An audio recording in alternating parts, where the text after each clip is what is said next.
오늘 벌써 6월 마지막 주일이고 1년의 절반이 넘어가는 시간을 맞이했습니다.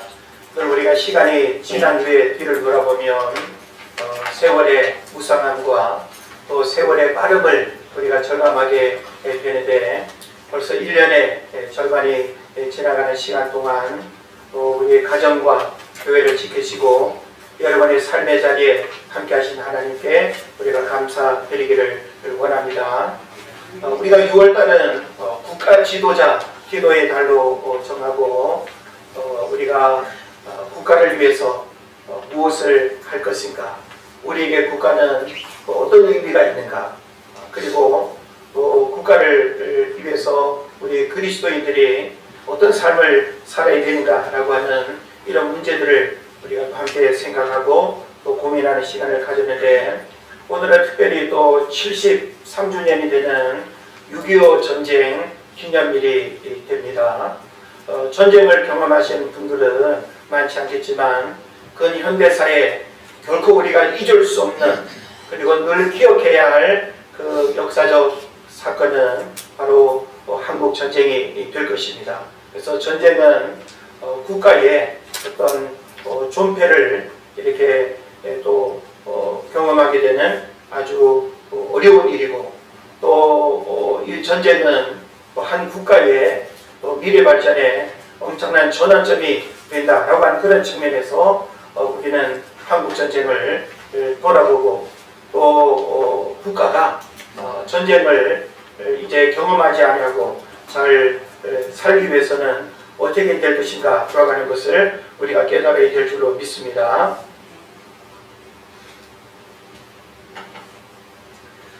사실 우리가 국가라고 하는 이 하나의 단어는 간단한데, 국가를 우리가 설명하려고 하면 굉장히 추상적인 의미로 다가옵니다.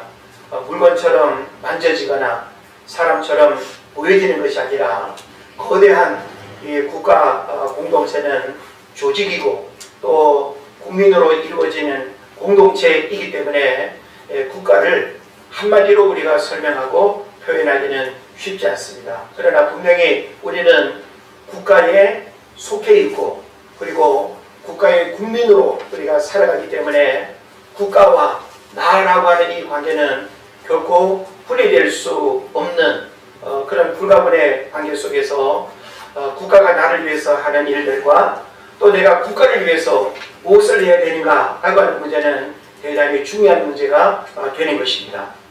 국가는 공무원들이나 군인, 또 국위 선양을 위해서 국가를 대표하는 스포츠 선수들에게만 중요하게 여겨지는 가치가 아닙니다. 모든 국민에게 있어서 국가는 생명과 재산과 안전을 보호하고 책임지는 역할을 한다라고 하는 아주 기본적인 사실을 우리가 이해할 수 있죠. 또 국가 지도자는 대내외적으로 국가를 대표하면서 긍정과 부정의 영향을 미치는 자리에 서게 되는 것입니다.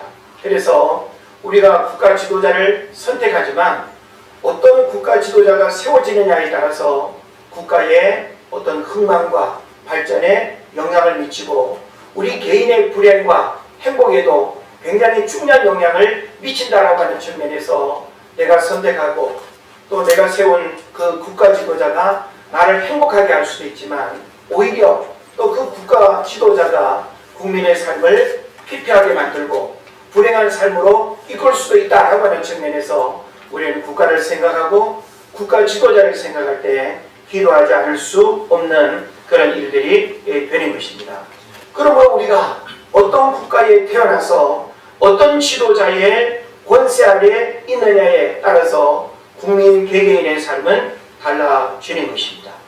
오늘날 글로벌 세계에서 국가 브랜드 되게 중요하죠. 우리는 200개가 넘는 나라들, 어떤 나라는 이런 나라도 있어 하는 그 낯선 이름의 나라가 있는가 하면, 또 어떤 나라는 가보고 싶고 가서 살고 싶고 이사가고 이민가고 싶은 그런 나라도 분명히 있습니다. 그래서 국가 브랜드는 바로 국가 경쟁력에 아주 중요한 문제가 된다라고 하는 사실을 우리가 이해하게 되는 것이죠. 특히 K-팝, 한류 열풍은 우리나라 국가 브랜드를 세계적으로 아주 위상을 높였고, 어딜 가든지 대한민국 코리아 하면 나는 뭐 별로 한 것도 없고 나는 별 볼일 없는 사람임에도 불구하고 대한민국 국민이라고 하는 것 때문에 막 좋아하고 사진 찍자하고 사인해달라고 하는 이런 일들이 있다는 걸 아십니까? 그런 경험 해보셨나요? 여러분이 대한민국 국민으로 해외를 나가시면 국가 브랜드 이미지 때문에 여러분이 굉장히 환영받고 그리고 아마 식사 한 끼도 공짜로 이렇게 대접받을 수 있는 그런 일들이 있을 것입니다. 또 경제력도 대단히 중요하죠. 그래서 우리나라는 참 6.25 전쟁이 일어나던 시절, 또 뭐 새마을 운동을 하고 박정희 대통령이 산업화를 이렇게 이끌던 그 시절에는 정말 가난한 나라였고 세계 10대 빈국 중에 하나였는데, 지금은 글로벌 10 그리고 글로벌 7에 이렇게 포함될 만큼 세계를 이끌어가는 경제 대국이 되었고, 그리고 세계가 주목하는 그런 나라가 되었다라고 하는 사실을 깨달으시길 바랍니다. 그리고 어떤 지도자의 영향력도 글로벌 세계에서 국가가 갖는 굉장히 중요한 이미지가 된다라고 하는 사실을 우리가 생각해 보는 것입니다. 자, 그래서 우리는 이런 어떤 측면에서 여러분이 대한민국 국민으로 살아가고 있다는 사실에 만족하십니까? 불만입니까?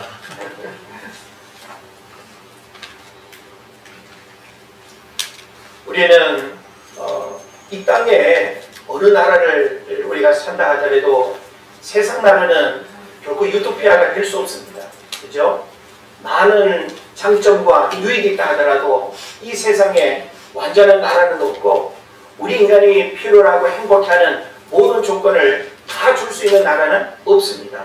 그런 면에서 수많은 나라들이 있지만, 그래도 아프리카나 또 뭐 아시아의 또 나라들이나 제3세계의 어려운 나라들을 생각하면 대한민국에 태어났다라고 하는 이 사실은 너무나 큰 축복이고, 또 해외 여행객들이 우리나라에 다녀가면서 이렇게 경험하는 여러 그 유튜브 영상들 여러분 보시면 놀라워하는 것들 굉장히 많지 않습니까? 휴게소라든지 화장실 문화라든지 밥 문화라든지 어디든지 불편함이 없고 가까운 거리에 모든 것이 다 있고 편안하게 자유롭게 불안하지 않게 활보할 수 있는 그런 나라가 많지 않습니다. 여러분, 우리나라에 태어난 것을 감사하게 생각하고, 또 우리나라에 태어난 것은 여러분의 선택이 아니죠. 여러분이 북한에 태어날 수도 있잖아요. 그죠? 저 중국이나 몽골에 태어날 수도 있는데 왜 하나님께서 대한민국에 태어나서 오늘 저와 여러분이 만나서 함께 예배하는, 또 그리스도인으로 이 땅을 살아가게 하시는가? 이건 하나님의 특별한 섭리 속에서 베푸신 은혜인 줄로 믿습니다. 아멘. 자, 그런 면에서 우리는 대한민국의 국민으로 살아가면서 또 그리스도인이라고 하는 그런 이름으로 우리가 살아가고 있습니다. 자, 그렇다면 그리스도인에게 있어서 국가는 어떤 의미가 있을까 하는 생각을 저는 여러분이 해봤으면 좋겠어요. 저도 국가라고 하는 그 거대한 이 공동체, 그리고 국가가 가지고 있는 그 의미, 참 평상시에 우리가 별로 생각해 볼 이유가 없죠. 그죠? 근데 저는 군생활 중에 남북이 이렇게 배치된 상황에서 이제 어떤 긴장감이 있고 또 싸워야 된다라고 하는 그런 군인의 어떤 신분으로 제가 이렇게 살아갈 때 국가에 대한 새로운 이야기를 많이 한 적이 있어요. 철책선을 지키면서 북녘 하늘을 바라보면서 내가 총을 들고 나라를 지킨다라고 하는 것이 무슨 의미가 있는가? 그리고 또 군인에게 주어지는 이 국가관이라고 하는 것은 뭐 군가를 통해서 훈련을 통해서 군대 이 병영 문화라고 하는 그 자체가 군인들에게 엄청난 국가에 대한 뭐랄까요, 뭐 부담감 내지는 우리가 이렇게 일반 세상에서 접하지 못했던 그런 부분들을 뭐 주입식이 됐던 어쨌든지 우리가 특별하게 경험하는 그런 경우들이 있습니다. 그러나 우리 그리스도인에게 있어서 국가에 대한 이해는 어떻게 해야 될 것인가? 우리의 관심사는 세상 나라일까요? 하나님 나라일까요? 하나님 나라에 더 가깝긴 합니다. 그죠? 그러나 분명히 우리는 대한민국이라고 하는 이 땅 위에 발을 딛고 살아가고 있습니다. 그런 면에서 세상 나라와 하나님 나라 사이에서 살아가고 있고 어찌 보면 두 나라에 속한 삶을 살아가고 있다고 말할 수 있는 것입니다. 그래서 세상 나라와 하나님 나라를 소유한 우리들은 이 두 나라와 어떤 관계를 가지고 살아야 하는가라고 하는 이제 문제가 있는 것이죠. 제가 가끔씩 그런 말을 하죠. 우리 그리스도인에겐 조국은 있으나 국경은 없다라고 하는 말. 되게 일리 있는 말 아니겠습니까? 저는 요 한 문장이 제가 여러분에게 던진 질문의 답을 품고 있다고 생각해요. 보세요. 그리스도인에겐 조국은 있으나 조국은 있다라고 하는 것은 세상 나라 영역을 말하는 거예요. 우리는 그리스도인이라고 해서 나 대한민국 국민이라고 하는 사실 여러분 부정하고 어딜 가도 당신 어디에서 왔냐고 이렇게 물었을 때 대한민국 국민이라고 말하는 걸 여러분 거부하시겠습니까? 우리는 세상 나라를 부정할 수 없어요. 그래서 우리 그리스도인에게는 조국이 있다라고 하는 이 사실을 부끄러워하거나 감추거나 그것을 피하려고 할 이유가 없다라고 하는 것이죠. 그러나 또 그 뒷문장은 뭘 이야기합니까? 국경은 없다라고 했어요. 국경은 없다라고 하는 것은 하나님 나라 영역을 의미하는 것입니다. 그래서 우리는 대한민국 국민으로 살아가지만 하나님의 관심사는 모든 열방과 족속이 다 구원받기를 원하시고 하나님의 사랑은 이 세상을 이처럼 사랑하시는 국경이 없는 초월적인 사랑을 하셨다라고 하는 사실을 여러분 깨달으시길 바랍니다.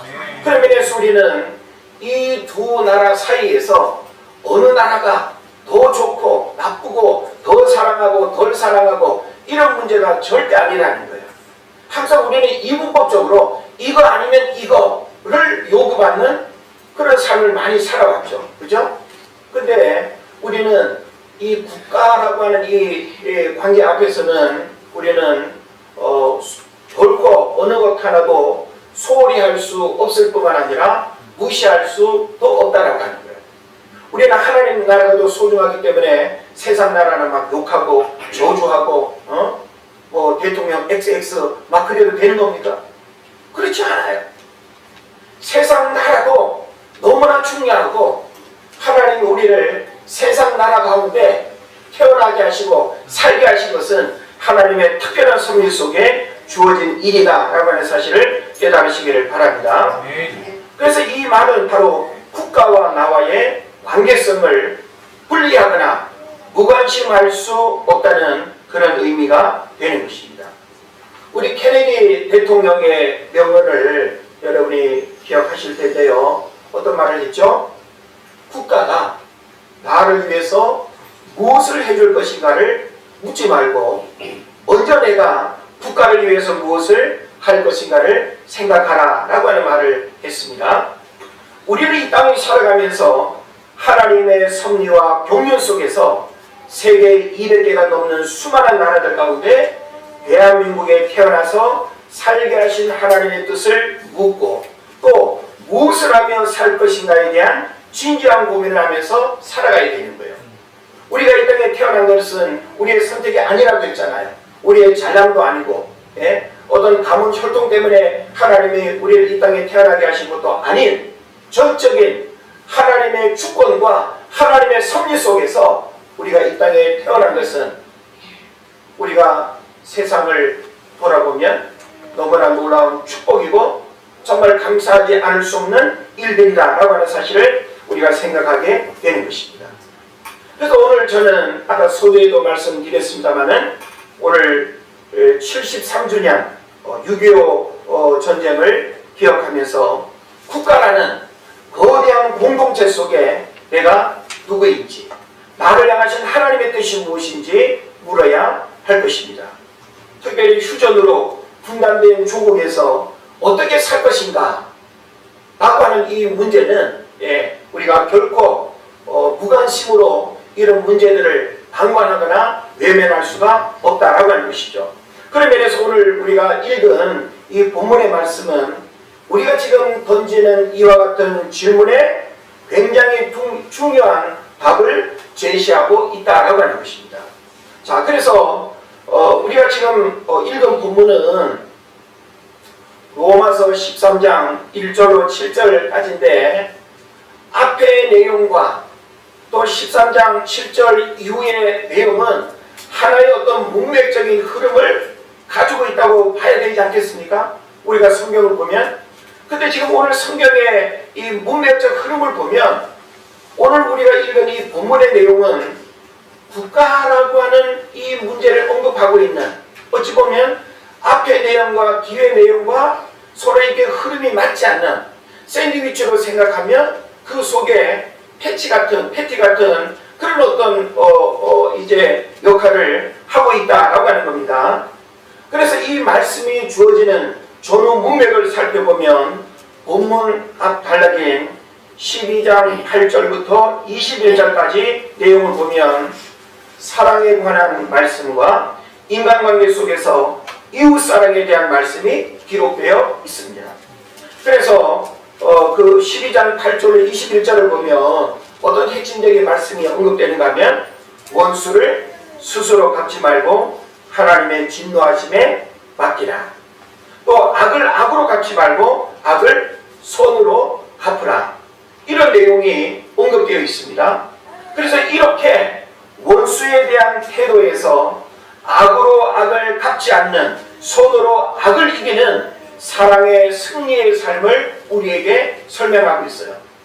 그럼 이어지는 말씀도 이와 같은 어떤 맥락에서 어떤 그 말씀이 이어지는 것이 자연스러울 수 있는데 전혀 다른 이야기를 샌드위치에 패티로 지금 이렇게 집어넣었다라고 하는 것이죠. 그 다음에 또 오늘 우리가 읽은 본문 뒷부분은 13장 8절부터 14절까지 내용을 우리가 봐도 역시 이웃사랑에 관한 말씀을 기록하고 있습니다. 그래서 이웃을 어떻게 사랑하라고 해요? 내 몸과 같이 사랑하라. 그리고 사랑이 율법의 완성이라고 하는 그런 말씀을 또 하고 있는 것입니다.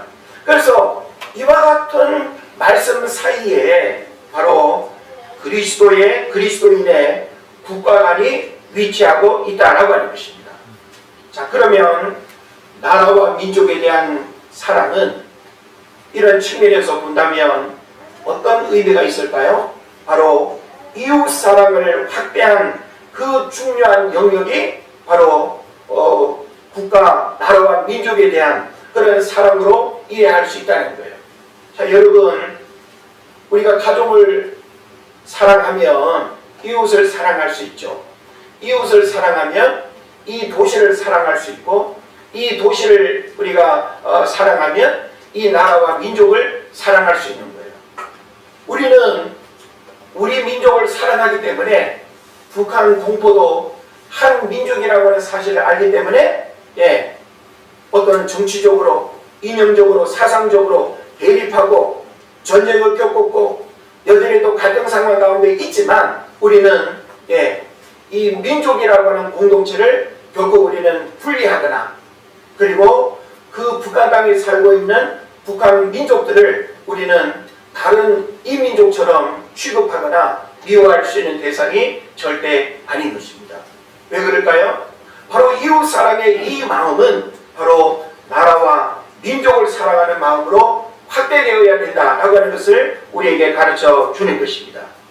그래서 이웃을 사랑하는 것이 곧 애국이고 그것이 곧 올바른 국민의 삶이라는 것입니다.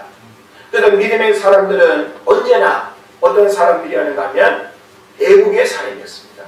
따라합시다. 믿음의 사람은 애국의 사람이다.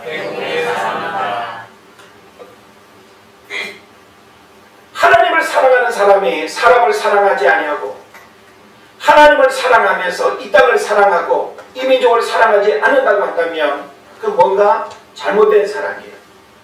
성경을 우리로 하여금 하나님 사랑을 이 땅 가운데 실천하기를 명령하세요.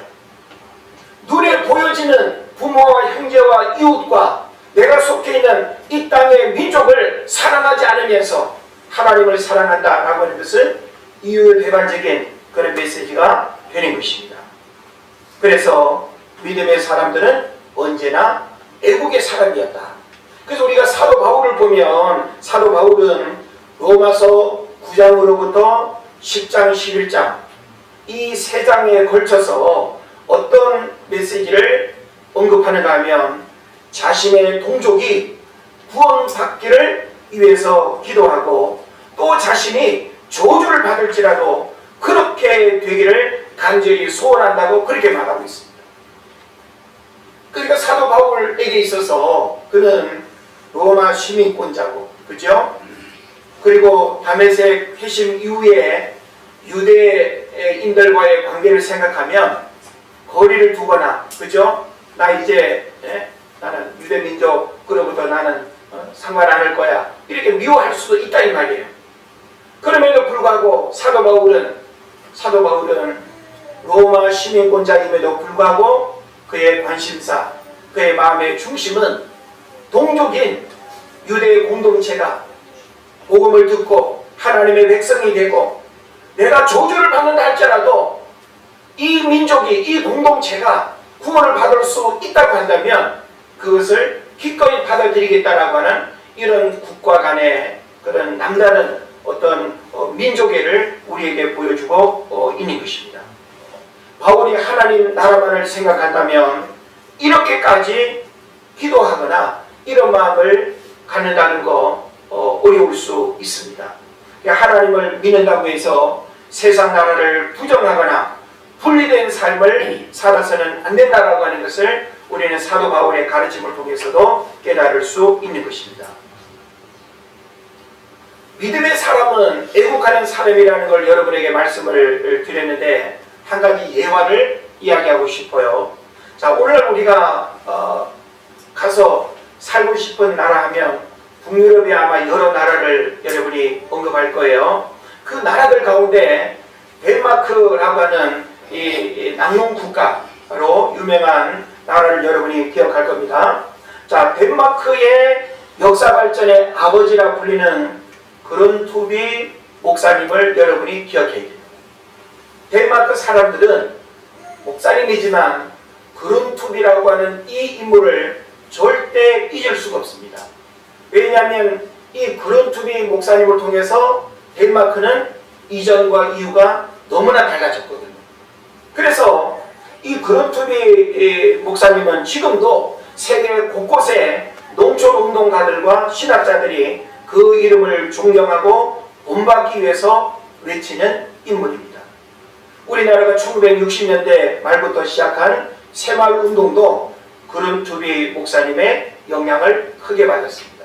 그래서 우리나라의 유달령 박사라든지 이 새마을운동을 이렇게 배우기 위해서 그 모델로 삼은 나라가 바로 덴마크였던 것이죠. 그래서 1783년에 태어난 이 그룬투비는 힘이 아니라 국민성으로 위대한 국가를 건설하자라고 이렇게 외치면서 국민 성격 개조 운동과 농촌 부흥 운동을 벌여서 오늘의 선진 낙농 국가인 덴마크의 기초를 마련했습니다. 오늘날 덴마크가 북유럽 선진 낙농 복지국가의 모델이 되었지만 그룬투비가 살던 19세기에는 그렇지 않았다라고 하는 거예요. 그래서 이 그룬투비가 살던 그 19세기의 시대적 어떤 배경을 우리가 이해할 필요가 있는데 당시 덴마크는 프러시아와의 전쟁에서 아마 공부하는 우리 학생들도 프러시아 하면 그 나라가 어딜까 이렇게 생각할 텐데 옛날 독일을 제가 초등학교 때는 도이칠란드라고 이렇게 부르기도 했어요. 근데 요즘 도이칠란드라고 독일을 이렇게 부르지 않지 않습니까? 그런데 이 도이칠란드 그 이전의 이름이 프러시아예요. 그래서 지금의 이 독일이 옛날에는 이 프러시아였는데 덴마크와의 전쟁에서 덴마크가 패하게 됩니다. 그래서 이 프러시아에 막대한 배상금을 몰아주고 유럽 대륙 북부의 곡창지대인 슬레스비 홀슈타인 지역을 넘겨준 상태였습니다. 그래서 남겨진 그 스칸디나비아 땅은 북해와 발트해의 바닷바람에 시달리며 돌과 모래, 잡초만이 구성한 황무지였다는 거예요. 그러니까 그런 땅에서 나라를 세우고 살아간다는 것이 이 전쟁을 겪고 난 다음에 얼마나 어려웠겠습니까? 절망적이겠죠. 그래서 국가 경제는 당연히 파탄 지경에 이르렀고 한때 중앙은행이 파산할 정도로 상황이 좋지 않았다고 합니다. 덴마크 국민은 좌절과 시리에 빠졌고 어두운 사회 분위기 속에서 알코올 중독자들이 늘어났습니다. 이런 사회 분위기에서 그런투비는 덴마크 국민의 의식을 일깨웠고 그가 주창한 의식개혁 운동은 루터에서 시작된 종교개혁의 인연이었습니다. 그러니까 종교개혁을 우리가 이야기하면 결국은 또 하나님의 말씀으로부터 우리 삶의 변화와 그리고 불가능하다고 여겨지는 모든 부정적인 상황을 바꿀 수 있는 그 힘이 어디로부터 온다는 걸 알 수 있어요? 말씀으로부터 오고 하나님으로부터 온다. 그런 면에서 오늘날 개인의 삶의 변화도 그렇고 가정의 어떤 삶의 변화도 그렇고 국가적인 삶의 변화도 하나님으로부터 오지 아니하면 절대 변화가 일어날 수 없는 겁니다. 할렐루야. 그런 면에서 우리나라가 하나님을 믿는 나라로 세워지고 하나님을 믿는 사람들이 많아지고 또 교회가 많아지고 이것은 북한 땅과 비교하면 너무나 큰 축복을 받은 거예요. 어떻게 그런 일이 일어날 수 있을까요? 이것은 전적인 하나님의 은혜이고 하나님의 말씀으로부터 이 남한 땅도 변화가 일어나고 의식의 변화가 일어나고 국가적인 변화가 일어나면서 교회와 믿는 사람들이 국가를 위해서 희생하고 헌신함으로 인해서 오늘날 자유 대한민국의 이런 풍요로움을 누릴 수 있는 나라가 되었다라고 하는 사실을 깨달으시기를 바랍니다.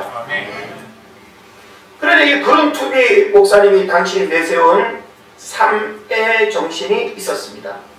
3가지 사랑이죠. 하나님을 사랑하자, 이웃을 사랑하자, 땅을 사랑하자.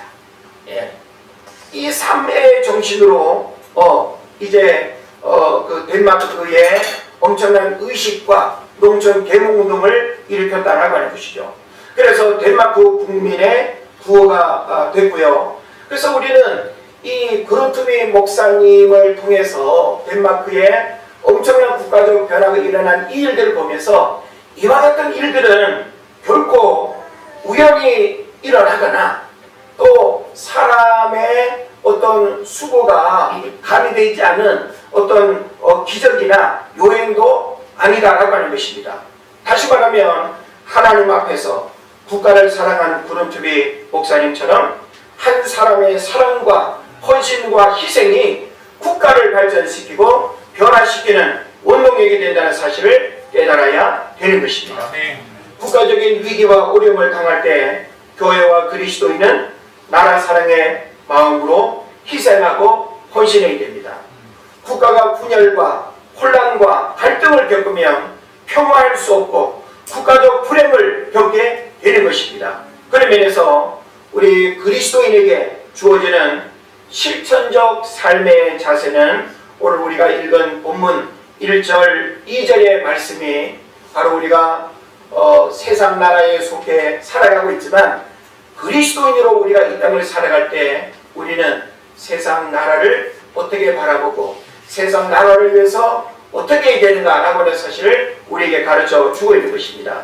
자, 1절, 2절 말씀 우리 같이 한번 크게 읽으면 좋겠는데요. 우리 같이 한번 읽습니다. 각 사람은 시작. 각 사람은 위에 있는 권세들에게 복종하라. 권세는 하나님으로부터 나지 않음이 없나니 모든 권세는 다 하나님께서 정하시노라. 그러므로 권세를 거스르는 자는 하나님의 나라를 거스르리니 거스르는 자들은 심판을 자취하노라.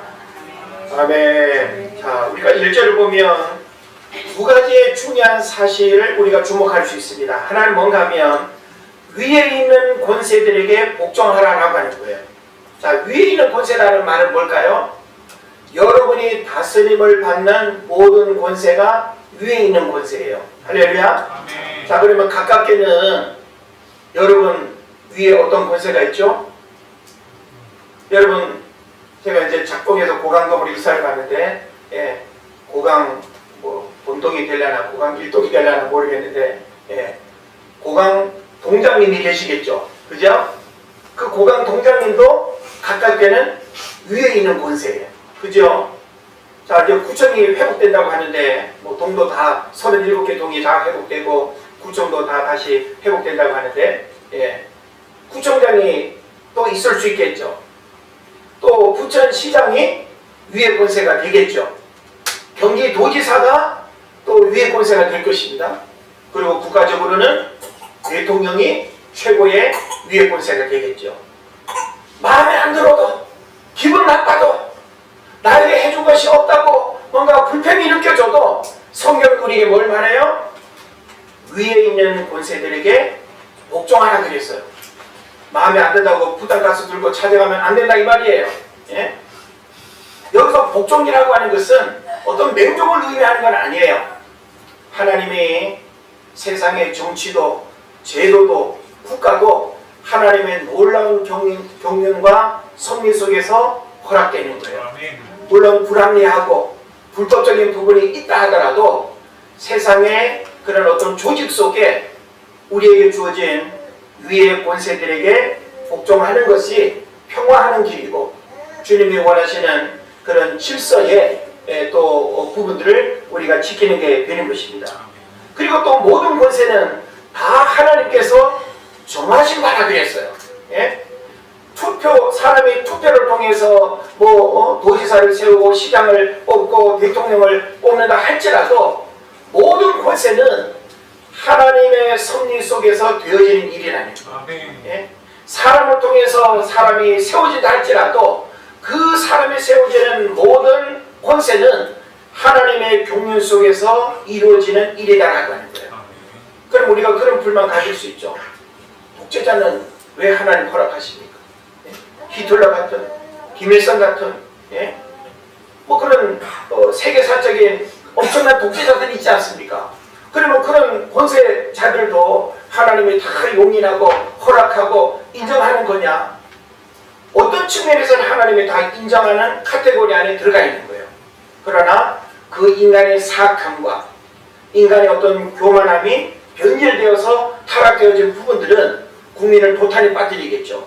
그러나 그 결과는 하나님의 심판대 앞에 선다는 사실을 생각하면 결코 우리가 이 독재자의 어떤 이 땅에서 누리는 그런 부귀영화를 부러워할 이유가 없다라고 하는 것입니다. 자, 근현대 사회에 국가가 누람지교의 위기에 있을 때 그 중심에는 하나님을 믿는 그리스도인들이 있었습니다.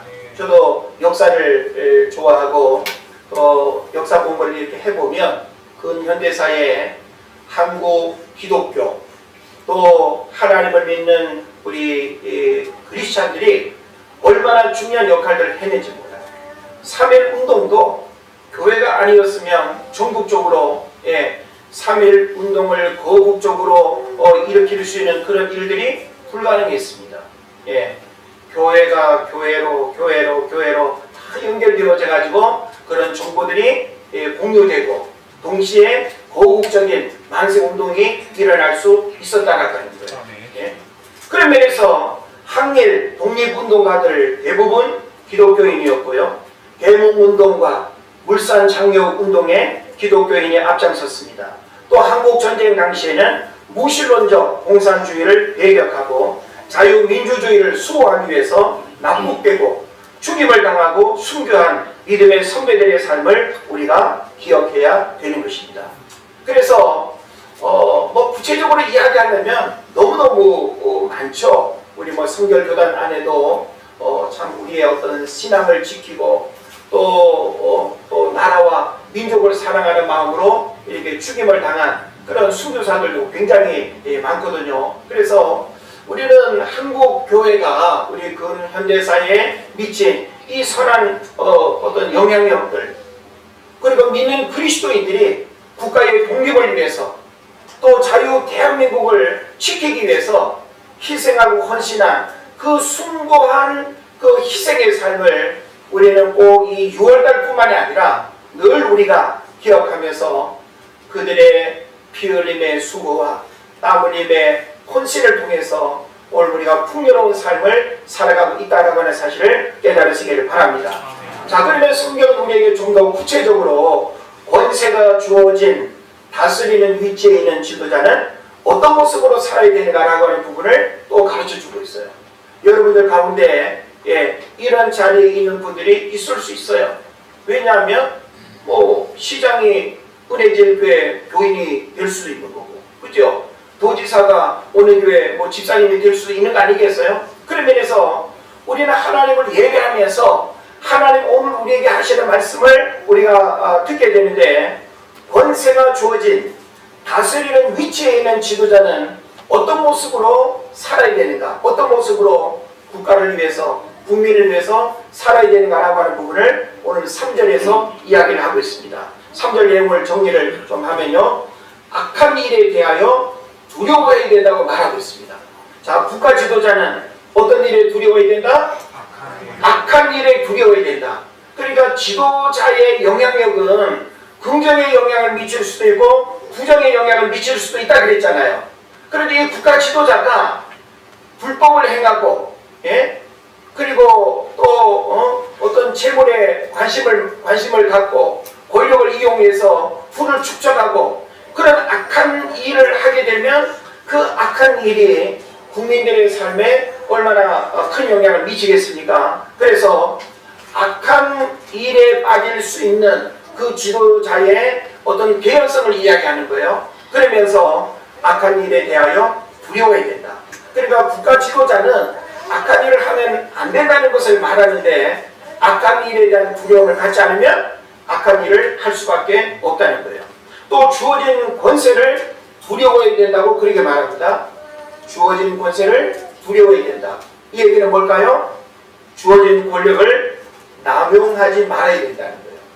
우리는 근현대사의 어떤 역사 속에서 이 권세를 이렇게 남용해서 억울하게 사람을 죽이거나 빼앗거나 고통을 준 그런 일들이 얼마나 많은지 모릅니다. 그런 면에서 주어진 권세를 항상 두려운 마음으로 권세를 칼을 휘두르는 그런 권세로 활용하는 것이 아니라 어떻게 어려운 사람들을 도울 것인가, 어떻게 이 사각지대에 살고 있는 수많은 사람들을 어떻게 하면 그 어려움으로부터 살려낼 수 있을까, 권력을 그런 식으로 이용을 해야 된다라고 하는 것이죠. 그리고 또 3절에 보면 선을 행할 것을 명령합니다. 악을 두려워할 뿐만 아니라 주어진 권세를 두려워할 뿐만 아니라 선을 행할 것을 3절에서 명령하고 있어요. 이건 바로 지도자들에게 요구되는 그런 모습이라고 하는 것이죠. 그래서 이렇게 만약에 한다면 성경은 하나님의 사역자로 세워지는 것이라고 그렇게 말해요. 여러분, 하나님의 사역자로 세워지는 게 이런 방법으로도 가능하다는 걸 우리가 알아야 되는 거예요. 악한 일에 대해서 두려워하고 주어진 권세를 두려워하고 선을 행하게 된다면 그 지도자는 하나님의 사역자로 세워지는 게 된다는 거예요. 얼마나 특별합니까? 목회자로 부름받아서 강단에서 설교하는 이것만이 사역자가 아니고, 선교사로 파송되는 것만이 사역자가 아니고 여러분이 다양한 삶의 자리에서 지도자의 위치에 있다라고 할 때 이런 3절의 말씀처럼 살아간다면 그 사람을 하나님의 사역자로 하나님이 인정한다는 거예요. 할렐루야. 그런데 4절에서는 악을 행하게 되면 반대로 악을 행하게 되면 하나님의 사역자가 아닌 진도와 심판의 대상이 된다는 사실을 경고하고 있습니다. 무섭죠? 그러니까 목회자도 마찬가지지만 지도자의 위치에서 하나님을 두려워하지 아니하고 악을 행하고 선을 행하지 아니하면 결국은 하나님 앞에 진노와 심판의 대상이 된다는 것을 성경이 어떻게 하고 있다고요? 경고하고 있어요. 그래서 공불 10년, 화무 11홍을 우리가 기억하면 좋을 것 같아요. 권력 영원하지 않습니다. 아름다움도 영원하지 않습니다. 우리가 먹고 마시는 누리는 것들도 영원하지 않습니다.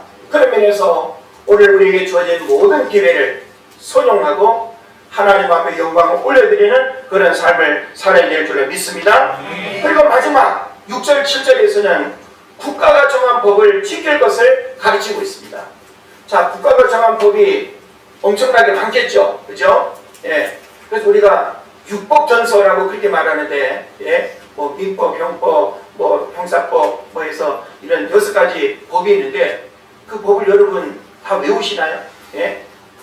사법고시를 보는 사람은 이 공부를 해야 되지만, 예, 우리는 그런 법을 뭐 굳이 이렇게 알지 않아도 전혀 문제되지 않는 삶을 살아갈 수 있어요. 왜 그것이 가능할까요?